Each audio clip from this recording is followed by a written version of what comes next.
Welcome traders, I'm Cam Mitchell, founder of Trade With Me, and today's topic is something that I'm really passionate about.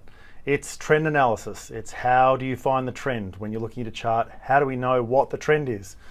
So I'm going to go through some things today, give you some things that I've learned over my time as a trader and give you some techniques to sort of figure out who's actually in control on the chart. So let's start off. Let's have a look at our chart here.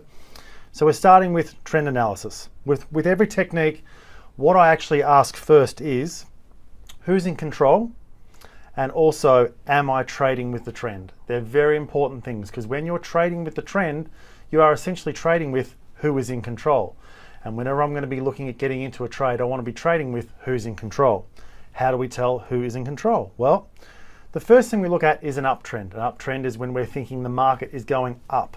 So how can we tell that? An uptrend consists of higher highs and higher lows. That's the standard technical analysis of what that is. But the most important part is a higher low. A higher low means the buyers are raising their prices. This tells us that the buyers are in control. So if we look at the chart here, we have a low, a higher low. We break that high, we then have another higher low. What does this mean? It means the buyers are raising their prices. Higher low, and as we continue along, we're getting higher lows. This is telling us that this market is uptrending. It means the buyers are raising their prices. This gives us a high probability that the market will continue in that direction as long as the buyers continue to raise their prices.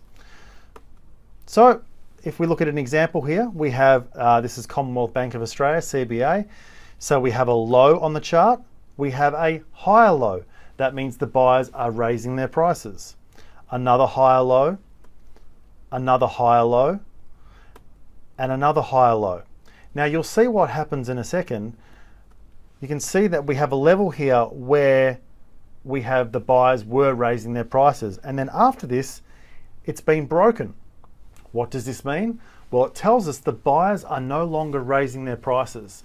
And there's a high probability that that move may have actually come to an end. So the other way around is we've got a downtrend. A downtrend consists of lower highs and lower lows. But the most important part of a downtrend is a lower high. Why? Well, it's the opposite of an uptrend. A lower high means the sellers are lowering their prices. They're bringing their prices down. This tells us that the sellers are in control. So if we have an example on the chart here, we turn it round, we have a high, breaking of the low, a lower high, breaking of the low, and another lower high. So here we can clearly tell that the sellers are in control because they are continuing to lower their prices. That gives us a high probability that will continue in a downward direction as long as the sellers continue to lower their prices. Let's look at an example of this. So this is a chart of what's called the XJO, or it's the ASX 200 on the Australian market. We have a clear high, a lower high, which means the sellers are lowering their prices. Lower high, a lower high, another lower high. We then have a higher low and we broke this high here. What does that mean? It means the sellers are no longer lowering their prices. So this downward movement has possibly come to an end. We then continue on. We have a high. Now, if we were going to be in a strong uptrend here, we would need a higher low because the higher low is the most important part of an uptrend. Well, what happens here? We have, this was the last significant higher low. We broke that. So the buyers are not raising their prices, which means we cannot be in an uptrend. We have a lower high, lower high, lower high. So clearly the sellers are in control because they're making lower highs. Why is this important? Well, this whole area here was actually the global financial crisis. So really, if you look at it from a technical perspective without any emotion, you can see the sellers were clearly lowering their prices. Very basic technique, but very, very powerful. So an important point is when selecting a higher low, it must be significant. Okay, we're looking for significant levels where it has found support or resistance.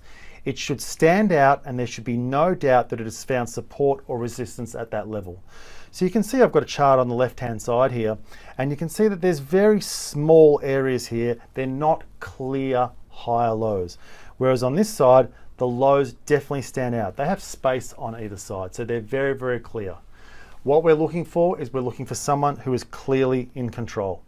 Be very aware of these sort of conditions. Beware of someone not in control. That's volatile. So we can see here, we have a low, a high, a higher low, a higher high, a lower low, which means the buyers are not raising their prices, but a higher high and a lower low. So that's kind of confusing, which means there's actually no one clearly in control.